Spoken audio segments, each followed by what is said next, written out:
प्रिय विद्यार्थियों, कैसे हैं आप लोग। आज के वीडियो में हम क्लास 12 फिजिक्स चैप्टर 1 वैद्युत आवेश तथा क्षेत्र चैप्टर का मोस्ट इंपोर्टेंट टॉपिक को पढ़ने वाले हैं। दोस्तों, आज के वीडियो में पढ़ेंगे गॉस प्रमेय का अनुप्रयोग। अनंत लंबाई के एक समान आवेशित सीधे तार के निकट वैद्युत क्षेत्र की तीव्रता का जो व्यंजक होता है, आज के वीडियो में हम इस व्यंजक को सबसे सरल तरीके से प्राप्त करने वाले हैं। तो देखिए, इसका जो चित्र होगा ये हमारा इसका चित्र होगा। हमने माना हमारा एक क्या है, एक धनावेशित क्या है, तार है अनंत लंबाई का। यहाँ पे इसकी लंबाई क्या है, अनंत है। और तो देखिए हमें क्या है, इस तार से r मीटर की दूरी पर एक बिंदु P स्थित है। तो इस बिंदु पर हमें क्या करना है, वैद्युत क्षेत्र की तीव्रता हमें इस बिंदु पर ज्ञात करनी है। तो इस बिंदु को हमने त्रिज्या मानकर हमने क्या किया, एक गॉसियन पृष्ठ की रचना कर ली जो कि बेलनाकार आकार का हुआ। जब यहाँ पे देखिए हमें अनंत लंबाई का तार दिया तो हमने जब पृष्ठ की रचना किया तो हमारा क्या बेलनाकार आकार प्राप्त हुआ। अब देखिए यहाँ पे देखिए जो इसकी लंबाई है, इसकी लंबाई कितनी, इसकी लंबाई L है। कितनी है, L है। क्योंकि कह रहा है कि इसकी अनंत लंबाई है तो इसकी हमने L लंबाई मान लिया। अब देखिए यहाँ पे बिंदु P है, P बिंदु पर हमें वैद्युत की तीव्रता ज्ञात करनी है। तो यहाँ पर हम एक छोटा क्षेत्रफल ले लेते हैं। जैसे कि मान लीजिए यहाँ पे हम एक क्षेत्रफल इस प्रकार से ले लेते हैं, क्षेत्रफल यहाँ पे इस प्रकार से हम एक क्षेत्रफल ले लेते हैं। तो ये हमारा छोटा क्षेत्रफल हो गया। तो इससे हम नाम दे देंगे DA। और देखिए ये क्या है, वैद्युत क्षेत्र में स्थित है तो यहाँ पे हम वैद्युत क्षेत्र E हमारा हो जाएगा वेक्टर E और ये वेक्टर DA। अब देखिए यहाँ पे देखिए वैद्युत क्षेत्र की दिशा और फिर जो यहाँ पे हमें जो स्मॉल हमें छोटा जो क्षेत्रफल है इसकी दिशा क्या है, दोनों समान है। दोनों की दिशा इस प्रकार से क्या है, समान है। तब यहाँ पे जो थीटा का मान होगा वो 0 डिग्री होगा। कितना होगा, 0 डिग्री होगा। तो अब आइए हम इसी बातों को पहले हम लिख लेते हैं। तो हमें कह रहा है कि अनंत लंबाई का एक समान आवेशित तार के निकट वैद्युत क्षेत्र की तीव्रता का व्यंजक प्राप्त करना है।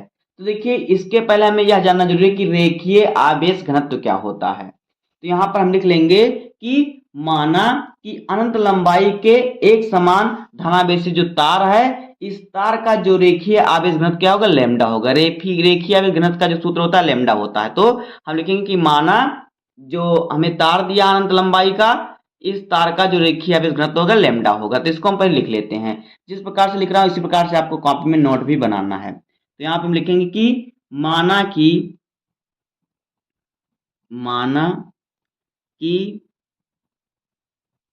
अनंत लंबाई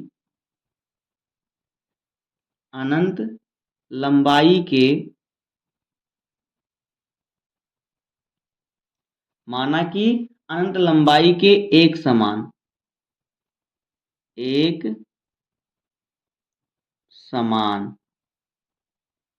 क्या, एक समान धनावेशित तार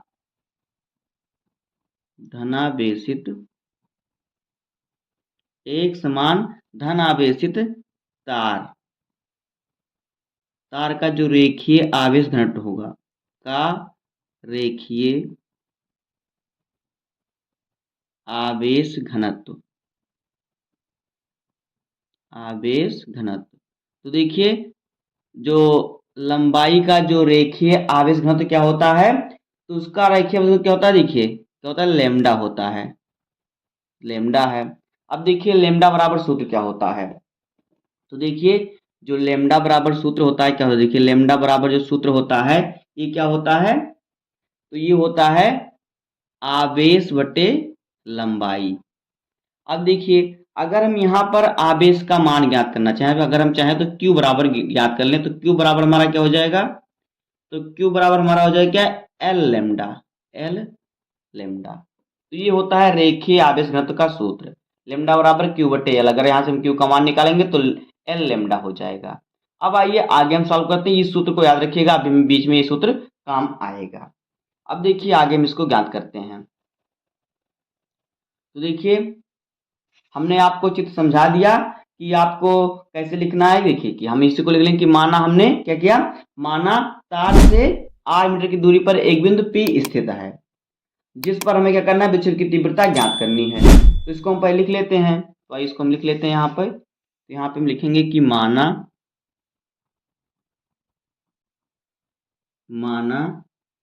तार से आर दूरी पर क्या स्थित है? एक बिंदु P स्थित है। एक बिंदु P स्थित है। एक बिंदु P स्थित, जिस पर क्या करना है? जिस पर हमें वायु क्षेत्र की तीव्रता ज्ञात करनी है। जिस पर वैद्युत क्षेत्र की तीव्रता ज्ञात करनी है। वैद्युत क्षेत्र की तीव्रता क्या करनी है? ज्ञात करनी है। ज्ञात करनी है।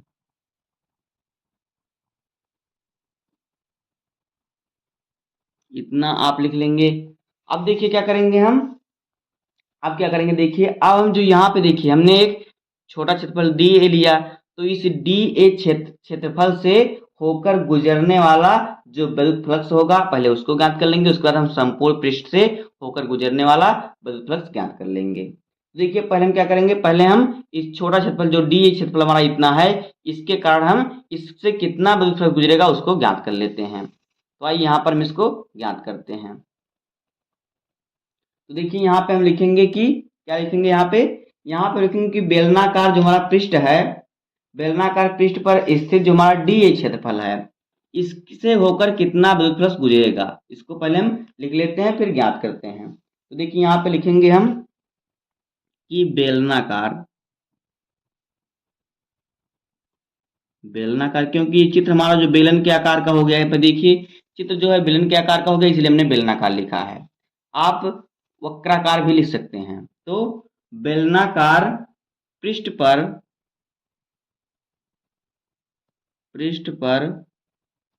स्थित, देखिए बेलनाकार पृष्ठ पर हमारा जो है डी ए क्षेत्रफल स्थित है। स्थित क्या है? डी ए क्षेत्रफल, डी ए यहाँ पर एक वेक्टर लगेगा, वेक्टर डी ए क्षेत्रफल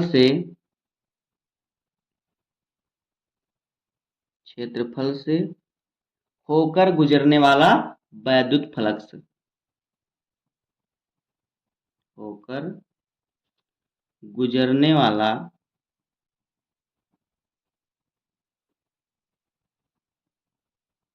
वैद्युत फ्लक्स,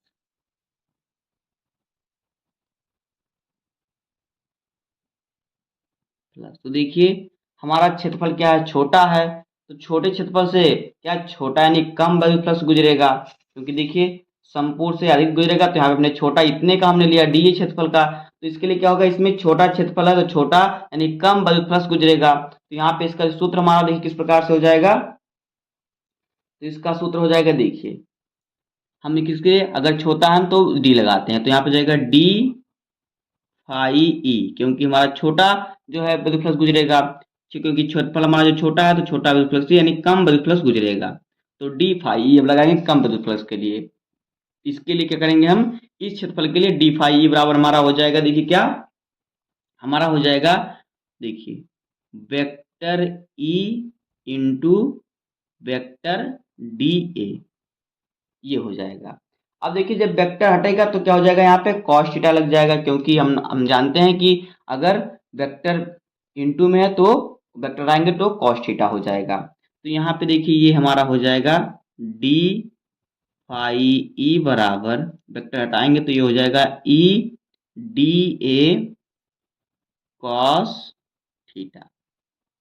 अब देखिए यहाँ पे थीटा का मान कितना है, 0 डिग्री है, और थीटा 0 डिग्री का मान कितना होता है, यहाँ पे थीटा 0 डिग्री है तो यहाँ पे कॉस 0 डिग्री है, तो कॉस 0 डिग्री का मान कितना हो जाएगा, 1 हो जाएगा। तो 1 का गुणा इसमें होगा तो कुछ भी हमारा परिवर्तन नहीं होगा, तो ये हमारा आ जाएगा डी फाई ई बराबर कितना, ई डी ए, ये क्योंकि कॉस थीटा हट जाएगा, क्योंकि कॉस 0 अंश का मान 1 होता है, और यहाँ पे मैं कॉस जो यहाँ पे थीटा है, थीटा का मान 0 डिग्री दिया तो कॉस 0 डिग्री का मान कितना, 1 हो जाएगा। तो ये जो हो जाएगा डी फाई ई बराबर ई इंटू डी ए। ये क्या हो जाएगा, ये जो जो छोटा क्षेत्रफल डी ए है इससे होकर गुजरने वाला विद्युत फ्लक्स हो जाएगा, जो यहाँ पे छोटा क्षेत्रफल दिया है इससे। अब क्या करेंगे हम, अब हम संपूर्ण पृष्ठ से होकर गुजरने वाला जो विद्युत फ्लक्स है उसको ज्ञात कर लेंगे। तो आइए यहाँ पे हम लिखते हैं कि संपूर्ण गॉसियन पृष्ठ से होकर गुजरने वाला वैद्युत फ्लक्स। तो यहाँ पे लिखेंगे संपूर्ण, क्योंकि ये गॉसियन पृष्ठ है, क्योंकि बंद पृष्ठ है तो गॉसियन पृष्ठ हो गया। तो संपूर्ण गॉसियन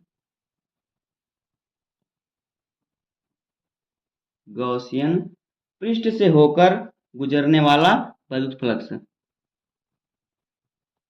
पृष्ठ से गुजरने वाला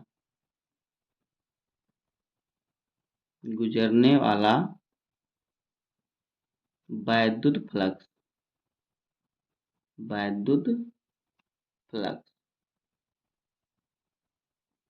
तो देखिए जब संपूर्ण के लिए होगा तो क्या होगा, वहां पे समाकलन लग जाएगा। समाकलन लग जाने के बाद क्या होता है, संपूर्ण के लिए हो जाता है। तो देखिए यहाँ पे क्या हो जाएगा, जब समाकलन लग जाएगा तो ये किसके लिए हो जाएगा, तब ये हमारा संपूर्ण के लिए हो जाएगा। तो संपूर्ण के जब हम ज्ञात करेंगे देखिए तो ये हो जाएगा हमारा फाई ई बराबर।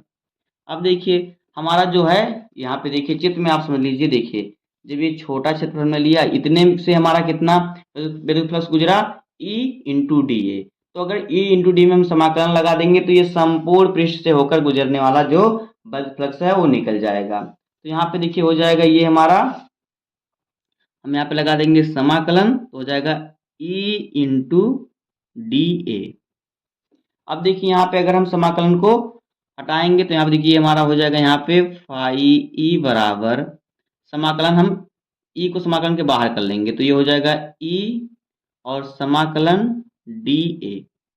ये हमारा इतना बचेगा। अब इसको देखिए अगर हम इसको थोड़ा और आगे सॉल्व करेंगे तो हमारा क्या हो जाएगा, इतना हमारा हो गया।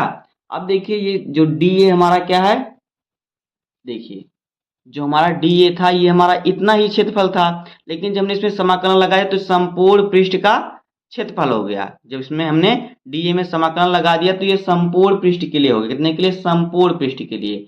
तो देखिए जो बेलन का वक्र पृष्ठ क्षेत्रफल होता है कितना होता है 2 पाई आर एल। ये होता है बेलन का वक्र पृष्ठ क्षेत्रफल। तो ये बेलन का आकार का है। तो यहाँ पे देखिए हम जब बेलन का जो क्षेत्रफल होता है कितना होता है 2 पाई आर एल, तो इसकी जगह पर हम डी ए की जगह पर हम 2 पाई आर एल लिख सकते हैं। तो यहाँ पे देखिए हम लिखेंगे 2 पाई आर एल बेलन, यहाँ पे समाकलन डी ए इसकी जगह, क्योंकि ये बेलन का क्षेत्रफल है तो यहाँ पे बेलन के आकार का है तो बेलन का क्षेत्रफल होता है 2 पाई आर एल। तो यहाँ पे हम लिख देंगे, तो यहाँ पे देखिए यहाँ पे जो समाकलन डी हो जाएगा किसके बराबर हो जाएगा, ये हो जाएगा 2 पाई आर एल के बराबर हो जाएगा। तो इसकी जगह पर हम लिख देंगे 2 पाई आर एल। तो यहाँ पे लिख देते हैं, देखिए तो यहाँ पे ये हमारा हो जाएगा, देखिए कितना ये हो जाएगा फाई ई बराबर कितना हो जाएगा, देखिए ई हो जाएगा। और देखिए समाकलन डी ए क्या है, समाकलन डी ए फिर समझ लीजिए पूरे पृष्ठ का क्षेत्रफल है। तो ये हमारा बेलन है, तो बेलन का जो क्षेत्रफल होता है वक्र पृष्ठ क्षेत्रफल कितना होता है 2 पाई आर एल होता है। तो यहाँ पे लिख देंगे हम इंटू में हमारा हो जाएगा 2 पाई आर एल।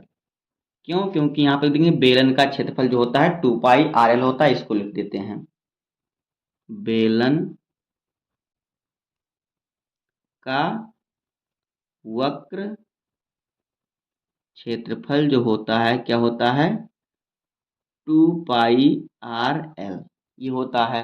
अब लिख दिया तो आप समझ जाएंगे कि ये बेलन का क्षेत्रफल होता है, इसलिए हमने यहाँ पे जो समाकलन डी ए की जगह पर 2 पाई आर एल रखा है। अब देखिए क्या करेंगे, अब हम गॉस के नियम अनुसार इसको सॉल्व करेंगे। तो यहाँ पे लिखेंगे गॉस के नियम से, यहाँ पे लिखेंगे अब गॉस के नियमानुसार या फिर गॉस प्रमेय से, गॉस प्रमेय से। तो गॉस प्रमेय का सूत्र क्या होता है, गॉस प्रमेय का सूत्र हमारा क्या होता है फाई ई बराबर क्या होता है क्यू वाई एप्सिलॉन नॉट। ये होता है गॉस की प्रमेय। तो देखिए अब यहाँ पर फाई ई की जगह पर हम क्यू बट्टे एप्सिलॉन नॉट लिख सकते हैं जब हम गॉस की प्रमेय का प्रयोग करेंगे। तो इसकी जगह पर हम इतना लिख सकते हैं क्योंकि ये दोनों फाई ई जो है क्यू बाई एप्सिलॉन नॉट के बराबर है। तो इसकी जगह पर हम क्या कर सकते हैं, फाई की जगह पर हम इतना लिख सकते हैं। तो यहाँ पे हमारा ये हो जाएगा, देखिए इसकी जगह पर लिखेंगे क्यू बाई एप्सिलॉन नॉट, तो हो जाएगा क्यू बाई एप्सिलॉन नॉट, और इनटू में हमारा क्या है, देखिए क्या है, ये हमारा इनटू में है E into two pi R L. तो इसको हम लिखेंगे यहाँ पे E into two pi R L. देखिए बराबर हमारा हो जाएगा, क्योंकि ये बराबर के बाहर, तो यहाँ बराबर हो जाएगा, तो यहाँ पे बराबर में हो जाएगा E into two pi R L, ये हो जाएगा हमारा। अब देखिए, अब आगे हम क्या करेंगे इसको, तो यहाँ पे देखिए, अब देखिए जो बेलन का, हमने भी आपको बताया था कि जो बेलन का वक्र जो होता है, सॉरी, जो बेलन का रेखीय आवेश घनत्व होता है, क्या होता है, लेमडा होता है। आप एक बार देख लीजिए। तो यहाँ पे देखिए जो बेलन का रेखीय आवेश घनत्व होता है लेमडा बराबर क्यू बट्टे एल। तो यहाँ से अगर हम क्यू का मान हमने निकाला तो हमारा है एल लेमडा। तो क्यू की जगह पर हम एल लेमडा लिख सकते हैं, क्यू जो है एल लेमडा के बराबर है, तो उसकी जगह पर हम इसका मान रखते हैं। तो देखिए इसलिए हम क्यू की जगह पर क्या एल लेमडा लिख सकते हैं, क्योंकि क्यू एल जो होता है एल लेमडा के बराबर होता है। रेखीय आवेश घनत्व का सूत्र होता है, क्या होता है, क्यू बराबर एल लेमडा। तो इसकी जगह पर हम क्यू की जगह पर एल लेमडा लिख सकते हैं। तो यहाँ पे ये हमारा हो जाएगा, देखिए ये हमारा हो जाएगा, क्यू की जगह पर हम क्या लिखेंगे, एल लेमडा लिख देंगे। तो हो जाएगा एल लेमडा और बटे में एप्सिलॉन नॉट, और इनटू में हमारा क्या है, टू पाई आर एल। तो यहाँ पे हम लिखेंगे टू पाई आर एल, और फिर हमारा क्या है, देखिए ई है, तो यहाँ पे हम क्या करेंगे, यहाँ पे सॉरी बराबर रहेगा, यहाँ पे तो बराबर का चिन्ह लगाएंगे और यहाँ पे ई रखेंगे, क्योंकि ई हमारा यहाँ पे दिया है। अब देखिए जो कट रहा है उसको हम काट देंगे। तो देखिए हमारा एल से जो एल है हमारा कैंसिल हो गया, एल से एल कैंसिल हो गया, तो हमारा बचा क्या, तो यहाँ पे देखिए हमारा जो बचा, क्या बचा हमारा, यहाँ पे देखिए, तो यहाँ पे ई बराबर, अगर ई को हम इधर लेके आए तो ई बराबर हमारा ये हो जाएगा, देखिए लेमडा। तो क्या करें हम, देखिए लेमडा को हम उधर लेके जाएंगे, तो यहाँ पे देखिए हमारा क्या है, अगर हम यहाँ पे हमारा कुछ नहीं है, लेमडा को उधर जाएंगे तो हमारा यहाँ पे कुछ नहीं बचेगा, तो यहाँ पे हम एक लगा सकते हैं। तो वन बट्टे क्या हो जाएगा, देखिए टू पाई आर एल बचा है, तो करेंगे क्या, two pi sorry two pi r, और फिर देखिए क्या, एल हमारा कट गया, तो एल हम क्या करेंगे, हटा देंगे, टू पाई आर, और फिर क्या है देखिए एप्सिलॉन नॉट, तो यहाँ पे एप्सिलॉन नॉट रख देंगे। उसका देखिए हमारा क्या, लेमडा बचा है, तो यहाँ पर हम क्या करेंगे, लेमडा बटे एक लिख सकते हैं। अब इसको आगे सॉल्व करेंगे तो ई बराबर देखिए हमारा क्या हो जाएगा, इसको हम सही तरीके से लिखेंगे तो ये हो जाएगा one by two pi, one by two pi epsilon not, और इनटू में क्या करेंगे, देखिए हमारा बचेगा लेमडा बटे आर, क्योंकि हमने आर को यहाँ लेमडा के नीचे कर दिया। अब देखिए ये भी हमारा क्या है, ये भी हमारा एक सूत्र निकल गया, लेकिन अगर हम इसको सही तरीके से सूत्र लिखेंगे तो हमें यहाँ पे देखिए फोर पाई एप्सिलॉन नॉट रहना चाहिए, क्योंकि हम जब फोर पाई एप्सिलॉन नॉट रहेगा one by four pi epsilon not, तो इसका मान आसानी से रख सकते हैं 9×10⁻19। अगर टू पाई आ रहा है तो इसका हमें मान निकालना पड़ेगा, तो हम आसानी करने के लिए हम यहाँ पे क्या करेंगे, दोनों में ऊपर नीचे 2 से गुणा कर देंगे। तो देखिए जब हम दोनों में ऊपर नीचे 2 से गुणा कर देते हैं, 2 से ऊपर और 2 से गुणा नीचे कर देंगे, तब देखिए तो ये हमारा पूरा सूत्र जो है निकल जाएगा। तभी देखिए हमारा क्या आ जाएगा, तभी हमारा सूत्र है ये आ जाएगा हमारा ई बराबर, देखिए वन बाई, देखिए 2 का गुणा 2 में हो जाएगा तो ये हो जाएगा 4, तो यहाँ पे हो जाएगा 4 पाई एप्सिलॉन नॉट, और फिर देखिए, और फिर देखिए क्या है यहाँ पे, देखिए इतना हमारा हो गया, तो 2 का गुणा हमारा इसमें हो गया, तो इतना हमारा हो गया, 2 था 4 हो गया, देखिए 2 का गुणा इसमें हो जाएगा तो 2 लेमडा हो जाएगा, तो 2 लेमडा, और बट्टे में क्या हमारा है, आर है, तो यहाँ पे हम आर का मान रख देंगे। तो यही हमारा हो जाएगा सूत्र, अनंत लंबाई के एक समान आवेशित सीधे तार के निकट परिच्छेद की तीव्रता का सूत्र, यही हो जाएगा सूत्र। तो यहाँ पर जो परिच्छेद की तीव्रता इस पर होगी, इस पर इतना होगा। दोस्तों इसी प्रकार से आपको कॉपी में नोट बनाना है। तो बस आज की इस वीडियो में इतना ही। उम्मीद करता हूँ आपको वीडियो पसंद आया होगा। अगर आपको वीडियो पसंद आई तो वीडियो को लाइक कर दीजिए, और चैनल पे नए हैं तो सब्सक्राइब कर दीजिए, बेल आइकन को प्रेस कर दीजिए, क्योंकि बोर्ड एग्जाम के हर सब्जेक्ट का हर इंपॉर्टेंट टॉपिक का वीडियो आपको इस चैनल पर डेली मिलता रहेगा। मिलते हैं किसी नेक्स्ट वीडियो में, तब तक के लिए धन्यवाद, जय हिंद।